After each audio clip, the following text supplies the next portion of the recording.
Hey guys, welcome to the study with Mayank. मैं हूं आपका मयंक और आज ला रहा हूं मैं आपके लिए NCERT पॉलिटी क्लास 10 के MCQ। तो आज इसी क्रम में यहाँ पर आपका जो है अध्याय दूसरा है। यहाँ पर हम संघवाद से संबंधित प्रश्नों को देखेंगे। तो चलिए स्टार्ट करते हैं आज का वीडियो। देखते हैं हमें क्या क्या डिस्कस करना है यहाँ पर। देखिए, आज का पहला प्रश्न है आपका, संघीय शासन व्यवस्था के संदर्भ में निम्नलिखित कथनों पर विचार कीजिए।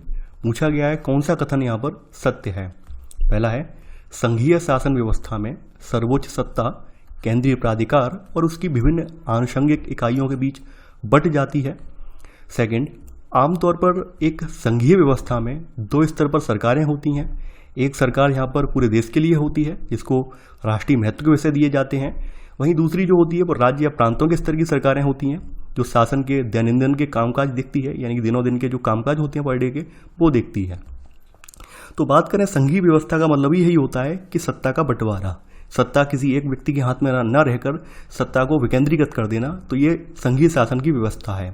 तो यहाँ पर पहला वाला कथन बिल्कुल सही है कि संघीय शासन व्यवस्था में सर्वोच्च सत्ता जो होती है वो केंद्रीय यानी एक सेंट्रल पावर होती है और उसकी जो विभिन्न आनुषंगिक इकाइयाँ होती हैं जैसे राज्य वगैरह प्रांत वगैरह जो होते हैं उनके बीच सत्ता बंट जाती है। तो पहला कथन यहाँ बिल्कुल सही है।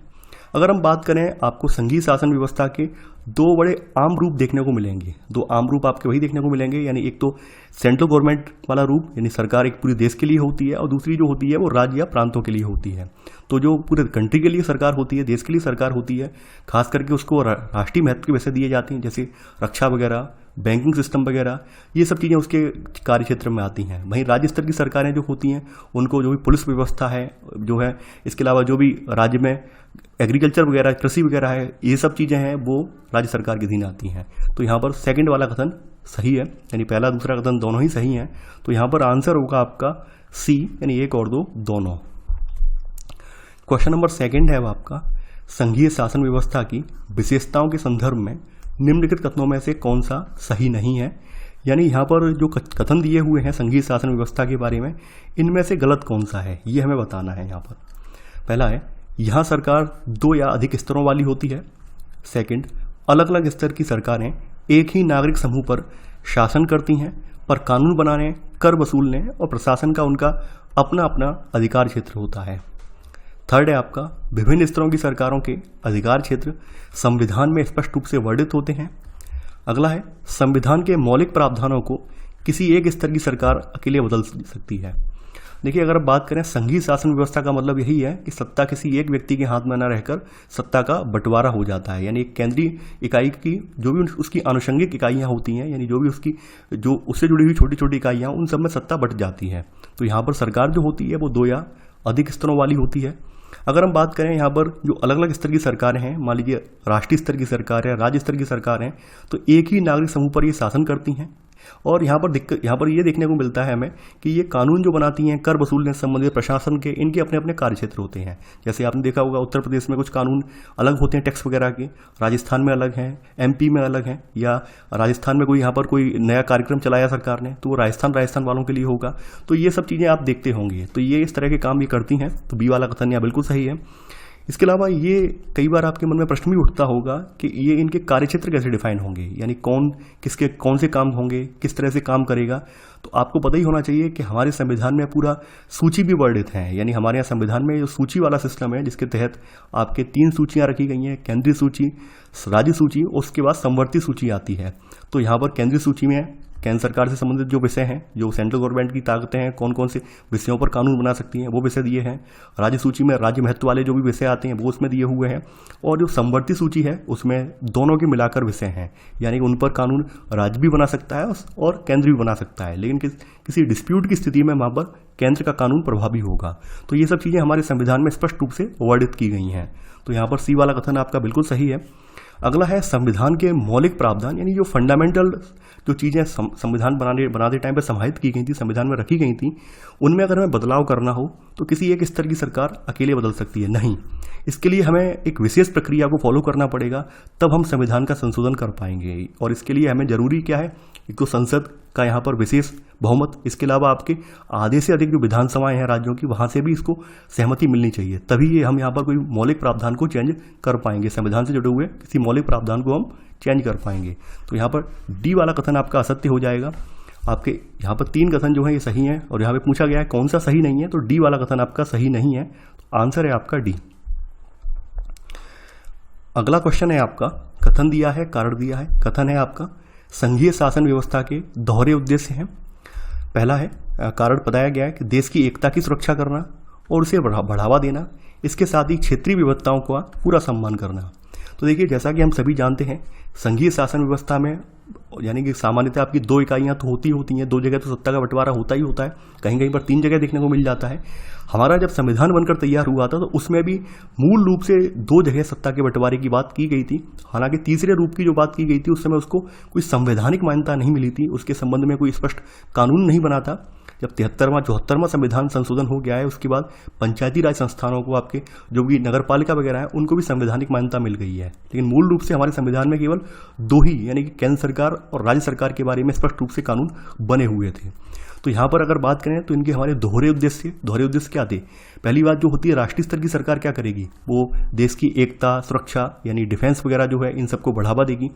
और जो क्षेत्रीय विविधताएं वगैरह होती हैं, ऑब्वियस सी बात है, मान लीजिए मैंने कई बार एग्जाम्पल भी दिया है, दिल्ली में बैठा हुआ व्यक्ति या दिल्ली में बैठा हुआ कोई किसी विभाग का कोई नेता, उसको ये नहीं पता है कि भाई तमिलनाडु में क्या चल रहा है, तमिलनाडु के किसी गांव में क्या करना है, क्या नहीं करना है, वहाँ के लोगों की क्या आकांक्षाएं हैं, क्या जरूरतें हैं, उसको नहीं पता होगा।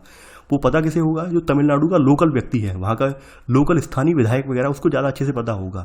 तो इस वजह से यहाँ पे कहा गया है कि क्षेत्रीय विविधताएं जो हैं उनको ध्यान में रखते हुए, उनको दृष्टिगत रखते हुए यहाँ पर ये संघीय शासन व्यवस्था यहाँ पर आदर्श मानी गई है। तो यहाँ पर कथन और कारण आपका दोनों सही है। तो आंसर है आपका ए, यानी ए और आर दोनों सही हैं, और आर ए का सही स्पष्टीकरण है। क्वेश्चन नंबर 4 है अब आपका, संघीय शासन व्यवस्था के गठन की व्यवस्थाओं के संदर्भ में निम्नलिखित कथनों पर विचार कीजिए। पूछा गया है कौन सा कथन यहाँ पर सत्य है।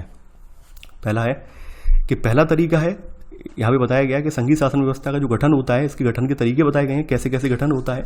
पहला तरीका इसके गठन का बताया गया है कि 2 या अधिक स्वतंत्र राष्ट्रों को साथ लाकर एक बड़ी इकाई गठित करना, और इसमें दोनों स्वतंत्र राष्ट्र अपनी संप्रभुता को साथ करते हैं, अपनी अलग अलग पहचान को भी बनाए रखते हैं।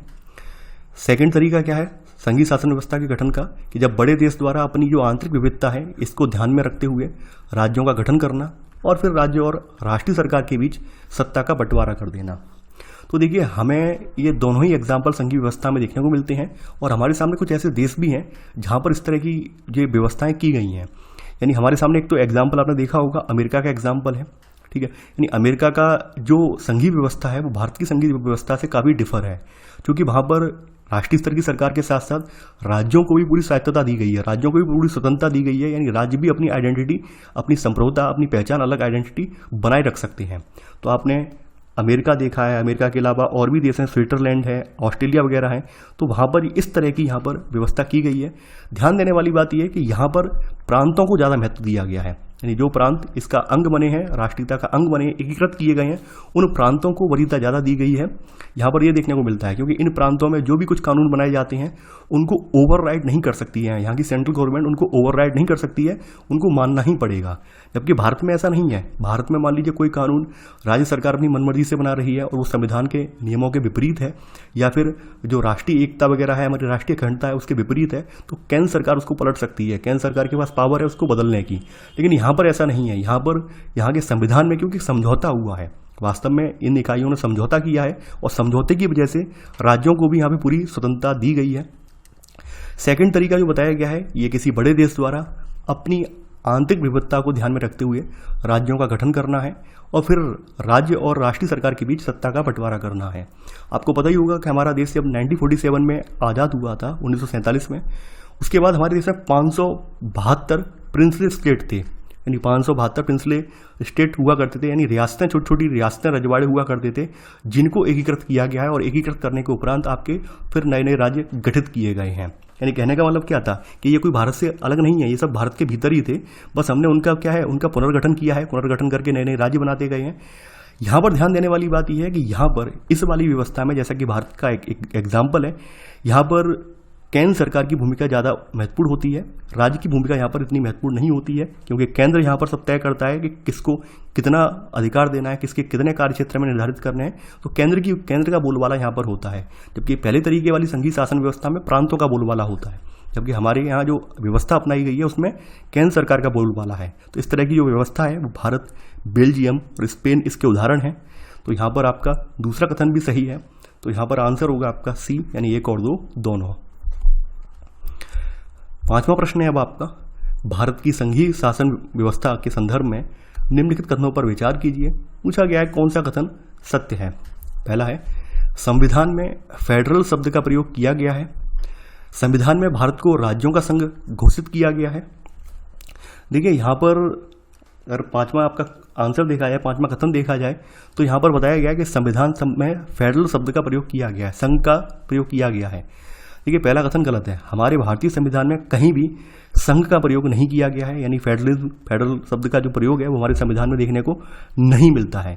उसका रीजन मैं देता हूँ, क्योंकि हमारे यहाँ जो भी राज्य बने हुए हैं वो राज्य किसी भी समझौते का परिणाम नहीं है। वो कोई समझौता नहीं किया है अपने केंद्र सरकार के साथ कि भाई इस समझौते के तहत राज्य का विलय हो रहा है आपके देश में, नहीं। हमारे यहाँ के जो राज्य हैं वो किसी समझौते का परिणाम नहीं है, और ना ही उन राज्यों को जो है हमारे केंद्र से अलग होने की आज़ादी है। ये आपके आर्टिकल 1 में ये पूरा वर्णित है। तो हमारे देश में कहीं भी आप देखेंगे कि ये फेडरल शब्द इस्तेमाल नहीं हुआ है। तो पहला कथन यहाँ पर गलत है। आगे बात करते हैं, यहाँ पर संविधान में भारत को राज्यों का संघ घोषित किया गया है, यानी कि हमारे यहाँ पहले ही बताया था कि भारतीय संविधान में भारत को जो है राज्यों का संघ बताया गया है, और इसमें संघ शब्द कहीं पर नहीं आया है, जैसा कि हमने बताया था। यानी कि संघ शब्द हमने इसलिए नहीं लिया है क्योंकि हमारे यहाँ जो भी राज्य बनाए गए हैं वो किसी समझौते का परिणाम नहीं है। हमने उन्हें ऑलरेडी पहले से अपना देश का अभिन्न अंग माना हुआ है, इसलिए हमने उन्हें अलग से कोई अधिकार नहीं दिए हैं।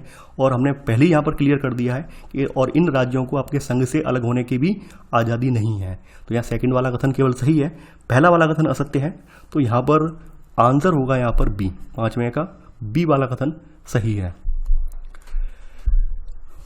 छठवां प्रश्न है अब आपका, भारतीय संघीय व्यवस्था के विषय में निम्नलिखित में से कौन सा कथन सही नहीं है।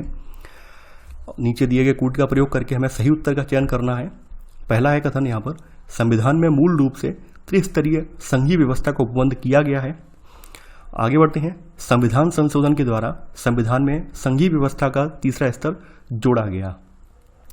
देखिए यहाँ पर जैसा कि मैंने आपको पहले ही बताया था, मूल रूप से जब हमारा संविधान बनकर तैयार हुआ था तो उसमें यहाँ पर 2 स्तर डिफाइन किए गए थे प्रॉपर तरीके से। एक तो सेंट्रल गवर्नमेंट डिफाइन की गई थी और दूसरा आपका स्टेट गवर्नमेंट डिफाइन की गई थी। यहाँ पर खास करके स्थानीय स्वशासन की बात तो की गई थी, लेकिन उसके बारे में कोई स्पष्ट कानून, उसके बारे में कोई स्पष्ट उपबंध नहीं थे। तो यहाँ पर अगर बात करें तो संविधान में मूल रूप से त्रिस्तरीय संघीय व्यवस्था का उपबंध नहीं था, बल्कि द्विस्तरीय संघीय व्यवस्था की प्रॉपर तरीके से व्यवस्था की गई थी। तो पहला वाला कथन असत्य हो जाएगा। संविधान संशोधन के द्वारा संविधान में संघीय व्यवस्था का तीसरा स्तर जोड़ा गया, ये आपको पता होना चाहिए। 73वां और 74वां संविधान संशोधन जो हुआ है उसके जरिए हमारे यहाँ जो त्रिस्तरीय संरचना का जो तीसरा यहाँ पर संघीय व्यवस्था का रूप है, पंचायती राज या फिर जो नगर निगम है आपकी वाली अवधारणा है, तो वो इसमें ऐड की गई है। तो यहाँ सेकंड वाला कथन सही है। पूछा गया है कौन सा कथन सही नहीं है।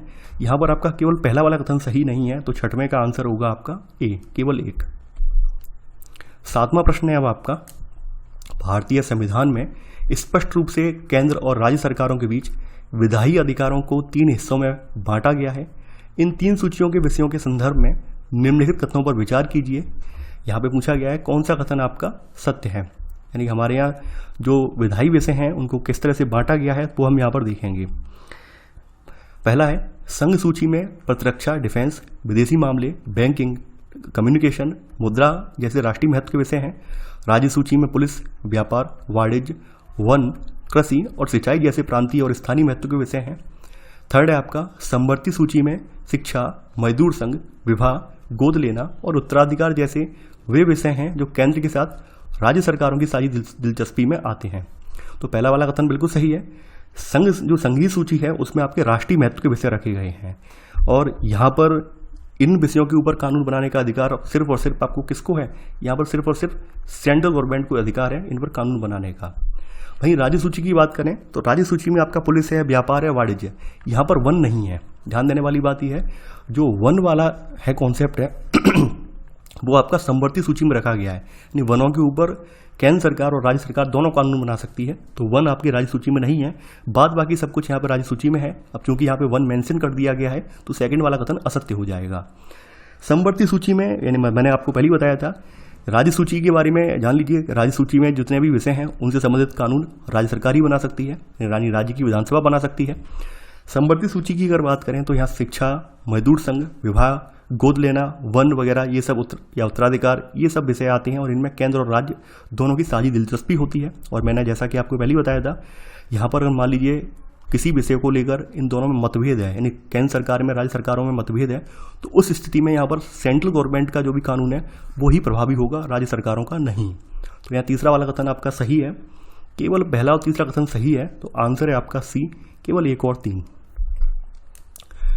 8वां प्रश्न है आपका, निम्नलिखित में से कौन सा एक विषय संघ या राज्य एवं समवर्ती सूची के अंतर्गत नहीं आता है? प्रतिरक्षा, मुद्रा, बैंकिंग, कंप्यूटर सॉफ्टवेयर। देखिए हमारे यहाँ आपने देखा होगा जो कंप्यूटर सॉफ्टवेयर जो है वो आपका इन तीनों सूचियों में से किसी में नहीं आता है, ना तो केंद्रीय सूची में है, ना राज्य सूची में है, और ना ही समवर्ती सूची में है। तो इस प्रकार के जो विषय जो बच जाते हैं जो किसी भी सूची में नहीं है, इनको अवशिष्ट सूची के नाम से एक सूची है जो कि केंद्र सरकार के अधीन होती है, उसमें रखा जाता है। और इस अवशिष्ट सूची पर कानून बनाने का अधिकार सिर्फ और सिर्फ केंद्र सरकार को प्रदान किया गया है।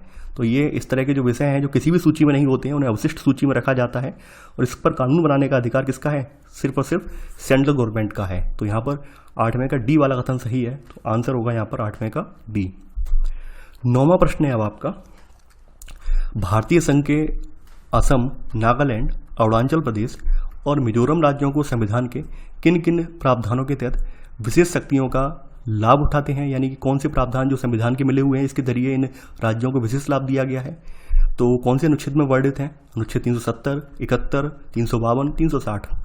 देखिए बात करें 370 की, तो 370 तो अब खत्म कर दिया गया है, और इससे संबंधित जो प्रावधान थे वो जम्मू कश्मीर राज्य के विशेष दर्जे से संबंधित प्रावधान थे। 371 के तहत आपके जो हैं असम, नागालैंड, अरुणाचल प्रदेश को यहाँ पर आप देखेंगे विशेष राज्य का दर्जा दिया गया है, तो यहाँ बी वाला कथन सही है।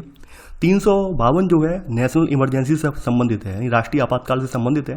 360 जो है आपका, ये आपका जो वित्तीय यानी कि जो फाइनेंशियल क्राइसिस अपने देश में हो जाता है, वित्तीय आपातकाल जो बोलते हैं, उसका प्रावधान 360 में दिया गया है। तो यहाँ पर 9वें का आंसर होगा आपका केवल बी वाला। 10वां प्रश्न है अब आपका, भारतीय संविधान में केंद्र और राज्यों के बीच शक्तियों के बंटवारे में संशोधन के संदर्भ में निम्नलिखित कथनों पर विचार कीजिए। पूछा गया है कौन सा कथन यहाँ पर असत्य है। पहला है, अकेले संसद इस व्यवस्था में बदलाव नहीं कर सकती। सेकंड, ऐसे किसी भी बदलाव को पहले संसद के दोनों सदनों में 2/3 बहुमत से मंजूर किया जाना होता है। इसके लिए कम से कम 1/3 राज्यों की विधानसभाओं से उसे मंजूर करवाना भी होता है। देखिए आपको पता ही होगा कि हमें अगर मूल ढांचे में परिवर्तन करना हो, या फिर हमें केंद्र या राज्यों के बीच जो शक्तियों का बंटवारा है उससे संबंधित विषयों पर परिवर्तन करना हो, तो ये जो परिवर्तन होगा ये वास्तव में ये विशेष परिवर्तन होगा, और इस संविधान संशोधन के लिए हमारे पास कुछ विशेष प्रक्रिया है, उसको फॉलो करते हुए हमें इसको चेंज करना पड़ेगा। तो अकेले संसद जो है इस व्यवस्था को नहीं बदल सकती है। पहली बात ये जान लीजिए, पहला कथन यहाँ बिल्कुल सही है। किसी भी बदलाव को पहले जो है संसद के दोनों सदनों में, संसद के दोनों सदन लोकसभा राज्यसभा दोनों में 2/3 बहुमत से मंजूर किया जाता है। यहाँ पहला कथन बिल्कुल सही है। फिर कम से कम यहाँ लिखा गया 1/3 राज्यों की विधानसभाएं नहीं, 1/3 राज्यों की विधानसभाएं नहीं है, बल्कि आधे से अधिक राज्यों की विधानसभाएं जो है उनको पारित कर देती हैं। उसके बाद यहाँ पर केंद्र और राज्यों से संबंधित जो भी प्रावधान है उनमें संशोधन हो पाता है। तो यहाँ पर तीसरा कथन असत्य हो जाएगा। यहाँ लिखा है 1/3 राज्यों की विधानसभा नहीं, आधे से अधिक की चाहिए हमें। यहाँ पे पूछा गया है कौन सा कथन असत्य है, तो यहाँ पर सी वाला कथन असत्य है, तो आंसर है 10 का सी, केवल तीसरा। 11वां प्रश्न है अब आपका, भारतीय संघीय व्यवस्था में चलने वाले क्रियाकलापों के संदर्भ में निम्नलिखित कथनों पर विचार कीजिए। पूछा गया है कौन सा कथन यहाँ पर असत्य है। पहला है, केंद्र और राज्यों के बीच शक्ति विभाजन को लेकर कोई विवाद उत्पन्न होता है तो ऐसे विवादों का निर्णय केवल सर्वोच्च न्यायालय में किया जा सकता है। सेकंड है, केंद्र और राज्यों को कर लगाने एवं संसाधन जुटाने की शक्ति संविधान द्वारा प्राप्त है। देखिए यहाँ पर अगर हम बात करें, यानी कि दोनों जो भी हमारी संघीय व्यवस्था है और वहाँ पर जो क्रियाकलाप हमारे चलते हैं उनकी अगर बात करें तो हमारे जो भी संघीय व्यवस्था में ये जो आपने पहला कथन देखा कि मान लीजिए कोई डिस्प्यूट हो जाता है और अक्सर करके केंद्र सरकार और राज्य सरकार में डिस्प्यूट बने रहते हैं। कई बार हमने देखा है, कई बार डिस्प्यूट बहुत ज़्यादा प्रगाढ़ भी गहरे भी हो जाते हैं। तो उस स्थिति में यहाँ पर सुप्रीम कोर्ट और हाई कोर्ट दोनों ही अपने अपने कार्यक्षेत्र में जाकर अपने अपने जो कार्यक्षेत्र हैं उन कार्यक्षेत्रों का प्रयोग करके इस पर जजमेंट दे सकते हैं। केवल सुप्रीम कोर्ट को अधिकार नहीं है बल्कि हाई कोर्ट को भी है। मान लीजिए केंद्र या राज्य के बीच कोई भी मान लीजिए डिस्प्यूट है तो उस डिस्प्यूट को लेकर यहाँ पर केंद्र और राज्य सरकार की जो राज्य सरकारें हैं वो सुप्रीम कोर्ट में भी जा सकती हैं और हाई कोर्ट में भी। तो यहाँ पर पहला वाला कथन असत्य हो जाएगा। यहाँ पर केवल लिखा हुआ है क्या कि केवल और केवल किस में जा सकती हैं, केवल सर्वोच्च न्यायालय में नहीं, ये सुप्रीम कोर्ट और हाई कोर्ट दोनों में जा सकती हैं। इसके अलावा आप देखेंगे केंद्र और राज्य सरकारों को कर लगाने, संसाधन जुटाने, इन सब की शक्ति संविधान द्वारा प्रदान की गई है। सेकंड वाला कथन यहाँ बिल्कुल सही है।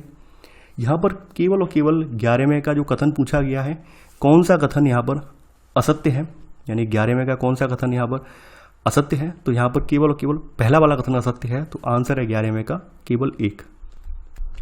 12वां प्रश्न है अब आपका, भारत के संविधान में भाषा नीति के संदर्भ में निम्नलिखित कथनों पर विचार कीजिए। पूछा गया है कौन सा कथन यहाँ पर सत्य है। पहला है, संविधान की 8वीं अनुसूची में 22 भाषाओं को अधिसूचित किया गया है। सेकंड, संविधान में हिंदी को राष्ट्रभाषा के रूप में अधिसूचित किया गया है। देखिए अगर बात करें तो संविधान की हमारी जो 8वीं अनुसूची है इसमें हमारे यहाँ 22 लैंग्वेज जो है इनको अधिसूचित किया गया है। तो पहला कथन बिल्कुल सही है। सेकंड कथन कह रहा है कि जो हिंदी है इसको राष्ट्रभाषा यानी कि पूरे राष्ट्र की लैंग्वेज के रूप में अधिसूचित किया गया है। जैसा कि आप लोग जानते हैं कि हमारा देश बहुविध भाषी देश है। यहाँ पर कोई एक भाषा बोलने वाले लोग नहीं रहते हैं, सभी भाषाएं बोलने वाले लोग रहते हैं।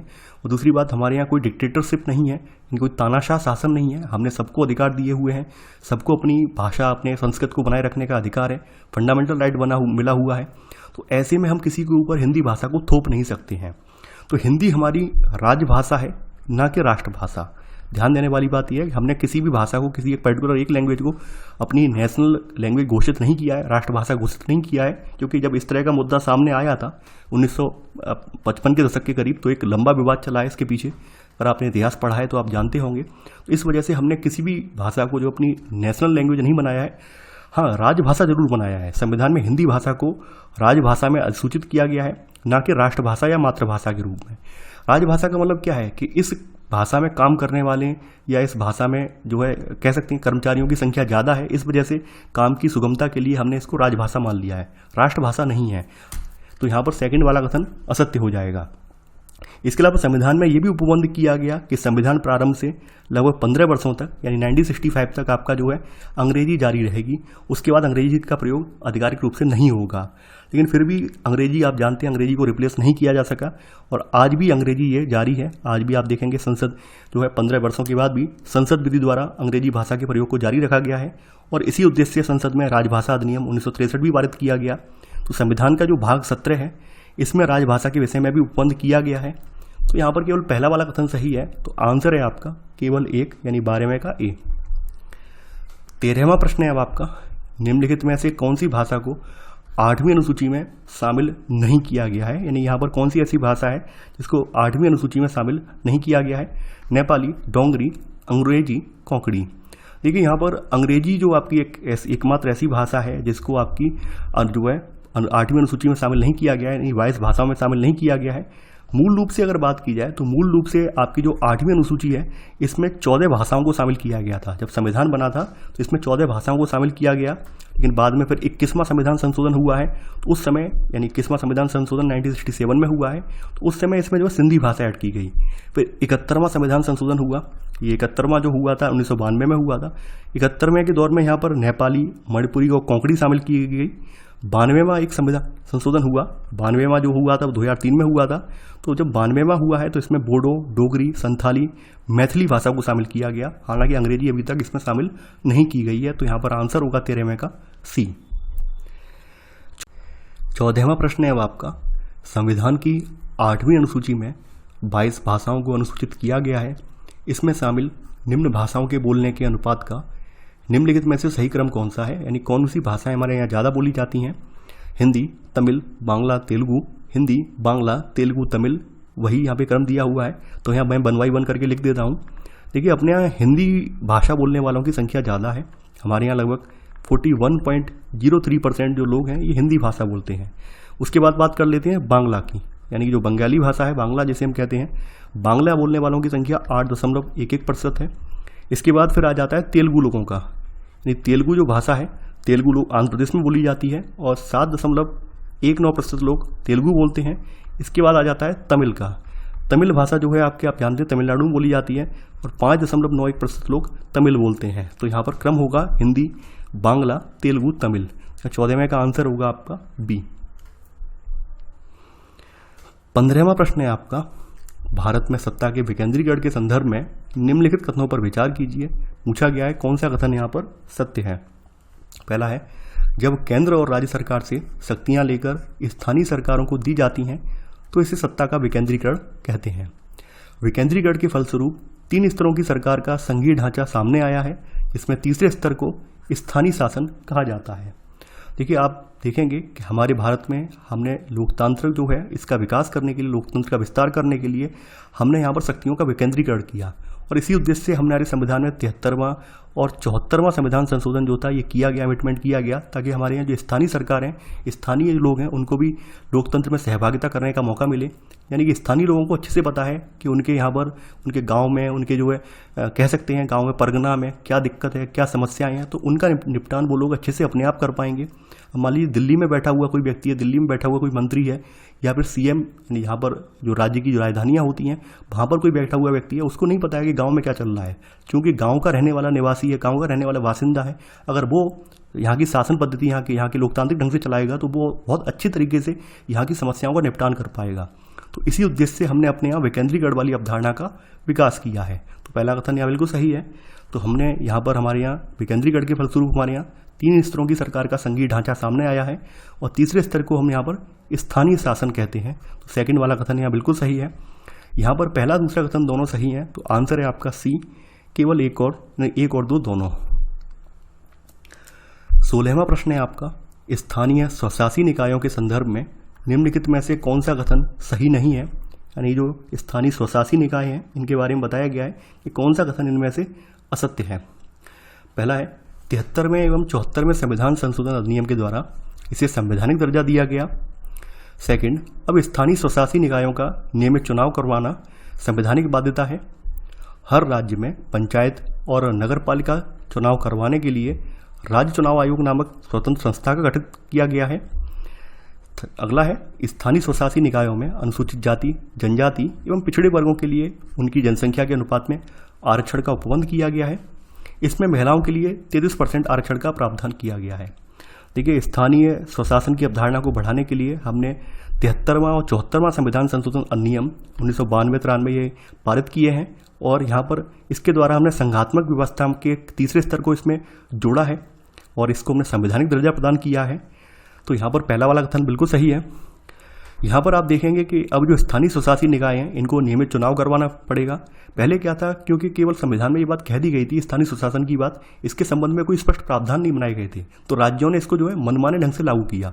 कुछ लोगों ने तो इसको कह सकते हैं सिंसियरली लिया, कुछ लोगों ने इसे लाइटली लिया, कुछ लोगों ने तो इसे अप्लाई करना उचित नहीं समझा। इसी वजह से बाद में फिर 73वां 74वां संविधान संशोधन किया गया है ताकि इनको लोग संजीदगी से लें, इनको सिंसियरली लें और प्रॉपर तरीके से इनके चुनाव वगैरह हो सकें। तो यहाँ पर बी वाला कथन भी सही है। इसके अलावा इनके चुनाव करवाने के लिए राज्यों में आप देखेंगे राज्य निर्वाचन आयोग या राज्य चुनाव आयोग नामक एक स्वतंत्र संस्था का गठन भी किया गया। तो सी वाला कथन सही है। ध्यान देने वाली बात यह है कि 73वां 74वां संविधान संशोधन है, इसके जरिए यहाँ पर शेड्यूल्ड कास्ट, शेड्यूल्ड जो आपकी शेड्यूल्ड ट्राइब है यानी अनुसूचित जनजाति है, केवल इनको आरक्षण देने का प्रावधान है, यानी इनकी जनसंख्या के अनुपात में इनका आरक्षण का उपबंध किया गया है।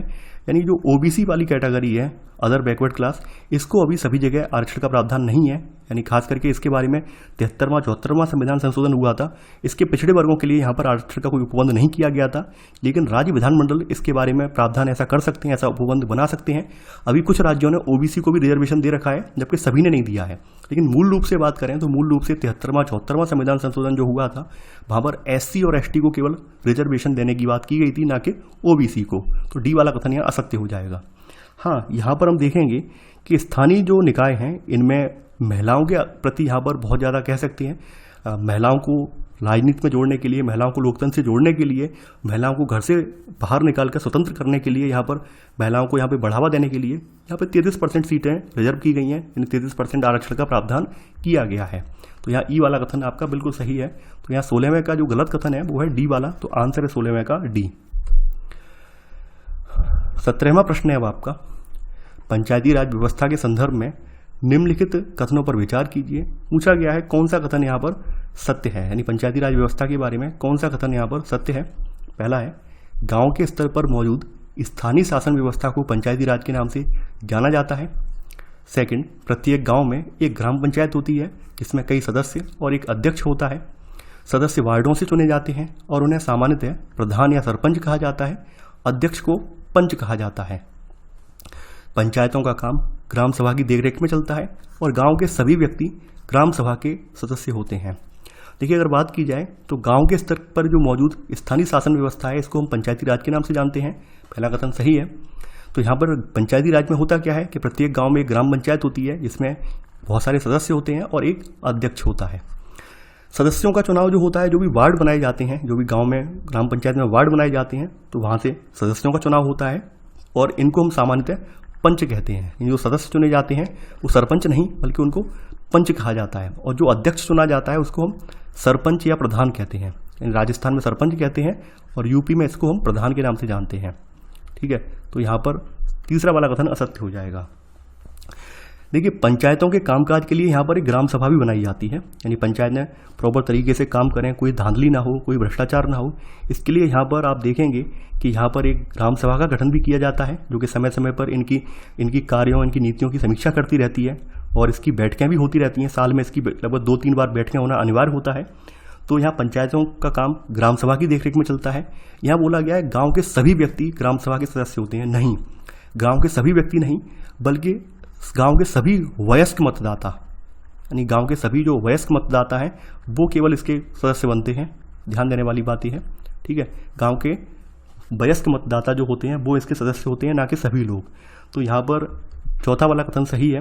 पंचायतों का कामकाज जो है आपका ग्राम सभा की देखरेख में चलता है और गाँव के सभी मतदाता इसके सदस्य होते हैं। खास करके ग्राम पंचायत का बजट पास करने का काम, कामकाज की समीक्षा, तो इन सब के लिए ग्राम सभा जो है इनको समय समय पर इनको कह सकते हैं इनसे जवाबदेही पूछ लेती है, इनसे पूछती है, सवाल पूछती है, इनका बजट पास करवाने में मदद करती है। तो यहाँ पर केवल पहला और दूसरा कथन सही है, यानी आंसर है यहाँ पर ए, केवल 1 और 2। 18वां प्रश्न है अब आपका, पंचायत समिति के संदर्भ में निम्नलिखित कथनों पर विचार कीजिए। पूछा गया है कौन सा कथन यहाँ पर असत्य है। पहला है यहाँ पर, मध्यवर्ती स्तर पर पंचायत समिति का प्रावधान किया जाता है। सेकंड, कई ग्राम पंचायतों को मिलाकर पंचायत समिति का गठन होता है। इसे मंडल या प्रखंड स्तरीय पंचायत भी कह सकते हैं। तीसरा है, इसके सदस्यों का चुनाव जनता के द्वारा प्रत्यक्ष विधि से किया जाता है जबकि इसका अध्यक्ष अप्रत्यक्ष विधि से चुना जाता है। देखिए, अगर बात की जाए तो जो पंचायती राज व्यवस्था है इसमें मध्यवर्ती जो स्तर पर शासन होता है, यानी ब्लॉक स्तर पर या तहसील स्तर पर बोल सकते हैं हम, तो यहाँ पर आप देखेंगे इसमें मध्यवर्ती स्तर पर पंचायत समिति का प्रावधान है। तो पहला कथन यहाँ बिल्कुल सही है। यहाँ पर आप देखेंगे कि यहाँ पर इसमें कई ग्राम पंचायतों को मिलाकर पंचायत समिति का गठन होता है और इसे मंडल या प्रखंड स्तरीय पंचायत भी इसे हम कह सकते हैं। ठीक है, इसके सदस्यों का चुनाव जनता के द्वारा प्रत्यक्ष विधि से किया जाता है। वहीं इसके अध्यक्ष का जो चुनाव होता है वो इनडायरेक्ट तरीके से होता है। अध्यक्ष जो है इसके खास करके जो सदस्य जो होते हैं जो प्रत्यक्ष विधि से चुने गए हैं वही लोग बाद में इसका इनडायरेक्ट रूप से अध्यक्ष चुन लेते हैं। तो यहाँ पर तीसरा वाला कथन यहाँ सही है। पूछा गया है कौन सा कथन असत्य है, तो इनमें से कोई भी कथन असत्य नहीं है। तो 18वें का आंसर होगा आपका डी। 19वां प्रश्न है अब आपका, जिला परिषद के गठन एवं इसके कार्यों के संदर्भ में निम्नलिखित कथनों पर विचार कीजिए। पूछा गया है कौन सा कथन यहाँ पर सत्य है। पहला है, जिले की सभी ग्राम समितियों और पंचायत समितियों को मिलाकर जिला परिषद का गठन किया जाता है, यानी जिला परिषद का गठन होता है। जिला परिषद में उस जिले के लोकसभा और विधानसभा के चुने हुए सांसद और विधायक तथा जिला स्तर की संस्थाओं के कुछ अधिकारी भी सदस्य के रूप में होते हैं। ध्यान देने वाली बात यह है कि किसी जिले की सभी जो पंचायत समितियां होती हैं, टोटल पंचायत समितियां होती हैं, ये मिलकर जिला परिषद का गठन करती हैं, ना कि ग्राम समितियां। तो पहला वाला कथन असत्य है क्योंकि इसमें लिखा है ग्राम समितियां और पंचायत समितियां, नहीं, सिर्फ पंचायत समितियां जो होती हैं ये सब मिलकर जिला परिषद का गठन करती हैं। खास करके जिला परिषद के कुछ अधिकांश सदस्यों का जो है चुनाव होता है। दूसरी बात, यहाँ पर जिला परिषद में उस जिले के लोकसभा और विधानसभा के चुने गए सांसद, विधायक और जिला स्तर की संस्थाओं के कुछ अधिकारी भी यहाँ पे सदस्य के रूप में इसमें होते हैं। और जिला परिषद का प्रमुख इस परिषद का जो है राजनीतिक प्रधान होता है। तो यहाँ पर केवल सेकंड वाला कथन सही है, तो यहाँ पर आंसर है आपका बी, केवल सेकंड। 20वां प्रश्न है अब आपका, निम्नलिखित में से कौन सा पंचायती राज व्यवस्था का अंग है? ग्राम पंचायत, पंचायत समिति, जिला परिषद, नगर पालिका, नगर निगम। देखिए, आप सभी जानते हैं 73वां जो संविधान संशोधन हुआ था 1992 में, उसके जरिए केवल आपके ग्राम पंचायत, पंचायत समिति और जिला परिषद जो है, यही जो है आपके पंचायती राज व्यवस्था के अंग हैं। 1, 2, 3 ये दो जो हैं ये नगर पालिका के अंग हैं। यानी आप देखेंगे ये आपकी यानी ये जो है शहरी स्थानीय शासन वाली पद्धति वाली संस्थाएं हैं, नगर पालिका हो या नगर निगम हो। तो यहाँ पर केवल पहला, दूसरा, तीसरा कथन सही है। पंचायती राज से संबंधित आपके केवल 1, 2 और 3 हैं। देखिए, यहाँ पर ध्यान देने वाली बात यह है कि जो बड़े शहर होते हैं उन सिटी में आपकी जो है नगर पालिका होती है शहर में, और जो बड़े शहर हैं खास करके काफ़ी बड़े हैं उनमें नगर निगम होता है। और नगर पालिका और नगर निगम दोनों का कामकाज जो है निर्वाचित प्रतिनिधि करते हैं। नगर पालिका प्रमुख यहाँ पर जो है नगर पालिका के राजनीतिक प्रधान होते हैं, और नगर निगम के पदाधिकारी को यहाँ पर मेयर के नाम से जाना जाता है। ठीक है, तो यहाँ पर आपका केवल पहला, दूसरा कथन, तीसरा कथन सही है। तो यहाँ पर आंसर है आपका सी, केवल 1, 2 और 3। तो ये था हमारा आज का वीडियो। आई होप आपको ये वीडियो पसंद आया होगा। आप लोग इस वीडियो को लाइक शेयर करना बिल्कुल ना भूलें। और देखिए, आप लोगों से गुजारिश है, मेरा मानना ये है कि थोड़ा सा ये गर्मी कम हो जाए, उसके बाद आपके लेक्चर डबल कर दिए जाएंगे। तब तक आप परेशान बिल्कुल ना हो, ये बिल्कुल ना सोचें कि सर और ज़्यादा लेक्चर नहीं लेकर आ रहे हैं। मेरी भी मजबूरी ये है, कंटेंट बनाते बनाते परेशान हो जा रहा हूँ, क्योंकि बारिश अभी बिल्कुल हो ही नहीं रही है इस सीज़न में आपके। आप ये मान के चलिए कि जुलाई तक बारिश होने लगती थी, लेकिन इस बार 2021 में मानसून बहुत लेट है, बारिश नहीं हो रही है। पूरे उत्तर भारत में गर्मी ही गर्मी से हाहाकार मची हुई है। तो आप ये यकीन मानिए कि मैं थोड़ा सा मौसम ठंडा होते ही आपके लिए 2 वीडियो कर दूंगा, तो आप परेशान बिल्कुल भी ना हो। आपको कंटेंट बिल्कुल निरंतर जारी मिलता रहेगा, और लगातार यहाँ अपडेट के साथ लगातार यहाँ पे नया कंटेंट जो भी आपके लिए उपयोगी है वो मैं लाता रहूँगा। तो तब तक के लिए बने रहिए। तो चलिए, आज के लिए बस इतना ही। Thanks for watching. जय हिंद।